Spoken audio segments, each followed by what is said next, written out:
দেখেন আমাদের হুজুর মিজানুর রহমান আজারি ভাইকে এই হুজুরটা কি বলে দেখেন। এই বিয়াদব বলে কি রসুল করিম সাল্লাল্লাহু শব্দগুলা দেখেন। হযরত আলীর সাথে ফাতেমার হঠাৎ করে ঝগড়া হয়ে গেল। হযরত আলী মসজিদে নববীর মধ্যে গিয়ে শুয়ে পড়েছে। এদিকে বিশ্বনবী হযরত আলীর সন্ধানে মসজিদে নববীতে গেছে।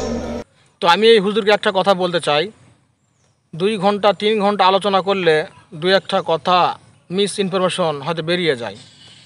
তো এটা নিয়ে একজনকে বেয়াদব, সে আলোচনা করতে পারে না, সে কি জানে, এগুলা বলার দরকার নেই। ঠিক আছে, আপনাকে কয়জন মানুষ চেনে?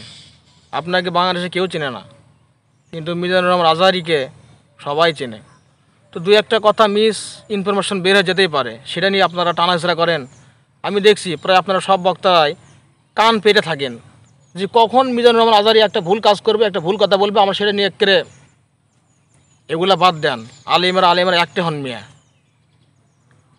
আপনাদেরকে আলিম বললেও তো আমাদের শরম লাগে। আপনি এরই খোঁচা লাগেন। সে একটা ভুল করছে হয়তো, তো কী হয়েছে? সেটা না আপনি এই মানুষের সামনে এগুলো কথা বলবেন? হারে আল্লাহ যাকে উপরে উঠেছে সেটা আপনি নিচে নামান পারবেন? কোন তো আপনি নিচে নামান পারবেন না। তো আপনাদের আলোচনা আমরা কোনদিন শুনি না, আল্লাহ যেন না শোনাই, আমরা যেন ভালো ভালো লোকের আলোচনা শুনতে পারি।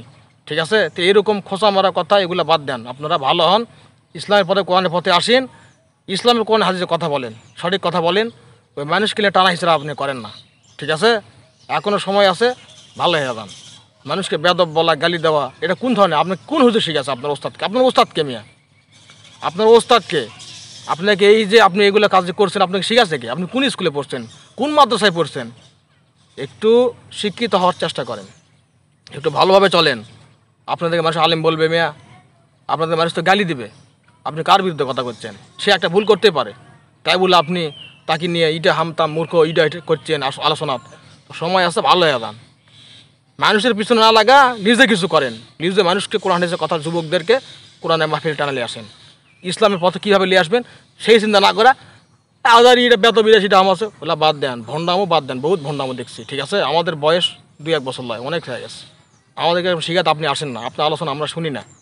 ঠিক আছে, আর যারা ভাইয়ারা আছেন আজারি, যার ফ্যান ফলোয়ার ভাইরা, সব ভিডিও সবাই শেয়ার করে দেবেন, সবাই দেখার সুযোগ করে দেবেন। ঠিক আছে, আর আমরা প্রতিবাদ করি না। কেউ আজারির বিরুদ্ধে কথা বলে আমরা প্রতিবাদ করি, আমাদের প্রতিবাদ করি তাহলে কিন্তু কেউ বলার সাহস পাবে না। আর আমাদের প্রতিবাদ করতে হবে, আমরা মনে হয় মরে গেছি। আমাদের প্রতিবাদ করতে হবে, বিরুদ্ধে জায়গা তুলতে হবে। আমার মিসাই ওয়াজ শুনবে দেয় 14 লাখ 15 লাখ লোক, কিন্তু কেউ প্রতিবাদ করে না। প্রতিবাদ করবেন আপনারা প্রতিবাদ করবেন, তাহলে দেখবেন আর ভয়ে কেউ কথা বলবে না। ঠিক আছে, কারোর বিরুদ্ধে কথা বলবে না। তো মানুষের পিছনে না লাগা, আপনি কিছু করেন। যুবক ছেলেদের কীভাবে কোরআনের পথ, ইসলামের পথে আনবেন সেই ব্যবস্থা করেন। গান বাজনা টিকটক গেলে দিতে ভরে গেছে নষ্টাম দেশ দিয়ে। ঠিক আছে, মানুষের কোরআনের পথে আনেন, মানুষের পিছনে লাগা থাকে না, এটা অনেক বড় একটা পাপ। ঠিক আছে, এখনও সময় আছে, ভালো চেষ্টা করেন।